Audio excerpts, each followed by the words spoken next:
OMG, it's Ross Lynch. Okay, picture this. Me, stuck in a car for the next 24 hours. Not so bad, right? Wrong! I mean, sure, road trips can be fun. You get to see new places, listen to your favorite tunes, and maybe even discover some hidden gems along the way. But this was different. This was a whole new level of stress and excitement combined. Because guess who's riding shotgun? Ross Lynch. Yes, you heard that right. The Ross Lynch. The guy who has millions of fans around the world, including me. I mean, how often do you get to share a car ride with someone you've admired for years? You know, the Disney Channel heartthrob, the R5 rocker, the chilling adventures of Sabrina Starr. He's been a part of so many iconic shows and bands that have shaped my teenage years. From Austin and Ally to his music with R5, and then his role as Harvey Kinkle in Sabrina, he's done it all. Yeah, that Ross Lynch. Let's just say my inner fangirl nearly exploded. I mean, how do you even begin to process something like that? One moment you're just going about your day, and the next, you're sharing a confined space with a celebrity. So here's the deal. We were both booked for this big event in Los Angeles. It was supposed to be a straightforward trip. Fly in, attend the event, maybe get a few selfies with some other celebs, and fly back. Simple, right? But life had other plans. But get this, a crazy storm rolled in and messed up all the flights. It was like something out of a disaster movie. Flights were getting canceled left and right, and the airport was in chaos. People were scrambling to find alternative ways to get to their destinations. Our only option? A good old-fashioned road trip. And not just any road trip, but one that would take us through some of the most scenic routes in the country. It sounded like an adventure, but also a bit daunting. I mean, who knew what could happen on the road? And guess who got paired up? Yep, me and Mr. Lynch himself. At first, I was totally freaking out. I mean, what do you say to someone like Ross Lynch? How do you even start a conversation with someone who has been in the spotlight for so long? I mean, what do you say to someone like Ross Lynch? Do you start with a casual, hey, how's it going? Or do you dive right into fan mode and start gushing about all the things you love about his work? It's a delicate balance, and I didn't want to come off as too intense. Do I play it cool? Pretend like it's no big deal that I'm sharing a car with a celebrity? Or do I let my excitement show and hope that he appreciates the enthusiasm? It's a tough call, and I was constantly second-guessing myself. Do I gush about how much I love his music? I mean, his songs have been the soundtrack to so many of my memories. From road trips with friends to late-night study sessions, his music has always been there. But would he find that flattering or just a bit too much? Do I ask him about Sabrina? I mean, who wouldn't want to know what it's like working on such a popular show? The behind-the-scenes stories, the cast dynamics, the challenges of playing such a beloved character. There were so many things I wanted to know, so many questions, so little time. I swear the first hour was like a scene from one of those silent films. You know, the ones with the exaggerated expressions and awkward pauses. Yeah, that was us. It was like we were both trying to figure out how to navigate this unexpected situation. You know, the ones with the exaggerated expressions and awkward pauses. Yeah, that was us. Every time I tried to say something, it felt like my words were getting stuck in my throat.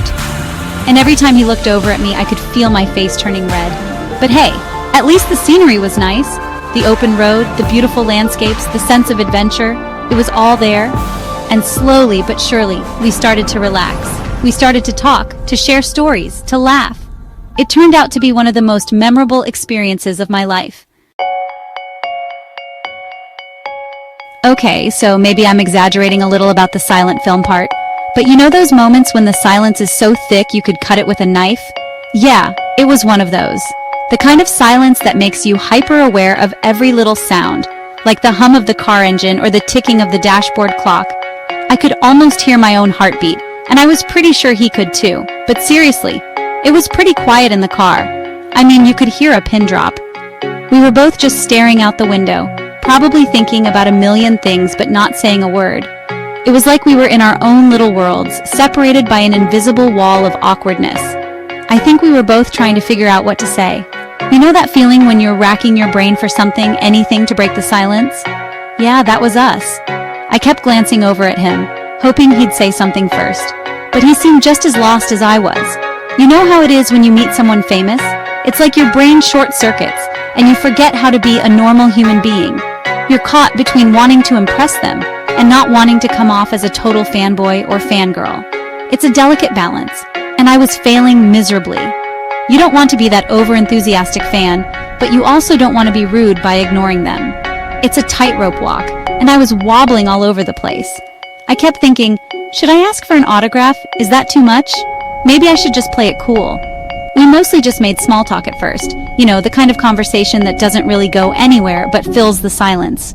It was like we were both trying to find our footing, testing the waters to see if it was safe to dive into deeper topics. You know, the usual, how's the weather, and seen any good movies lately? Kind of stuff. It was like we were both reading from a script of generic conversation starters. I could tell he was just as uncomfortable as I was, which oddly made me feel a little better.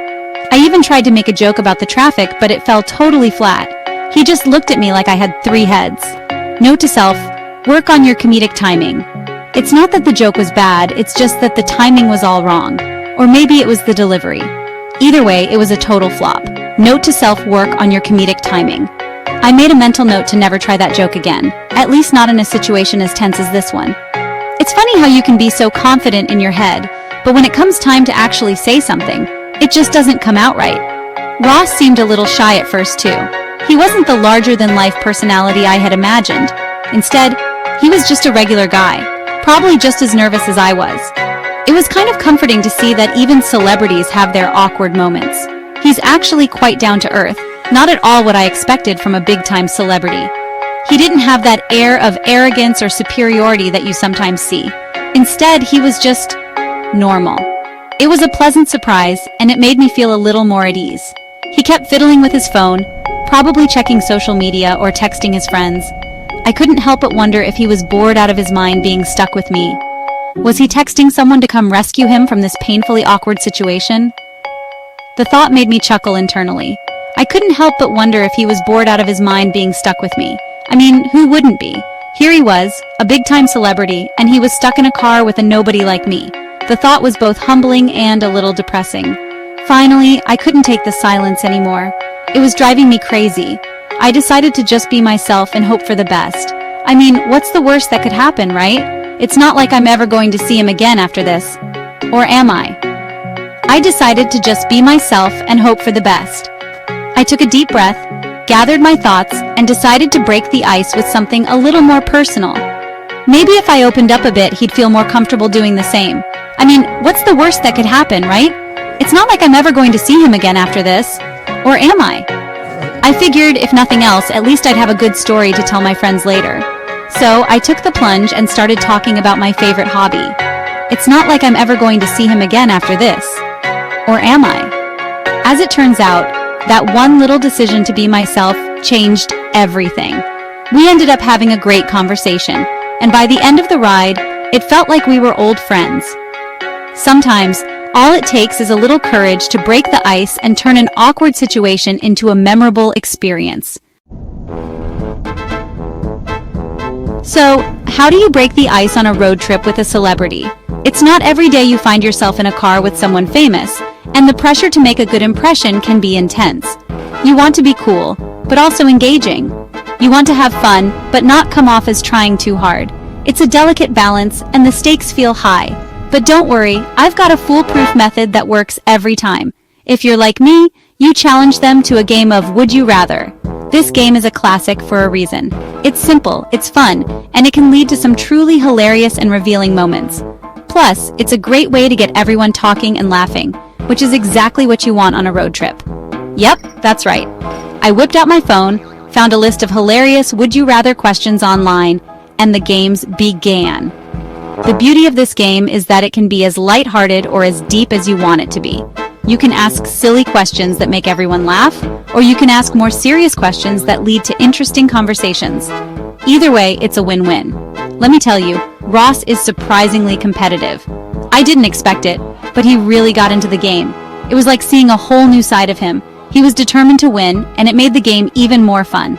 We were both trying our hardest to come up with the best answers, and it led to some pretty intense moments. We were neck and neck with our answers, each one more outrageous than the last. It was like a battle of wits, and neither of us wanted to back down. The questions got crazier and crazier, and our answers got more and more ridiculous. It was hilarious, and we were both having a blast. Who knew we had such similar senses of humor? It was like we were on the same wavelength. Every time one of us said something funny, the other would burst out laughing. It was like we were in sync, and it made the game even more enjoyable. We were both surprised at how much we had in common. We were laughing so hard, I thought my sides were going to split. It was one of those moments where you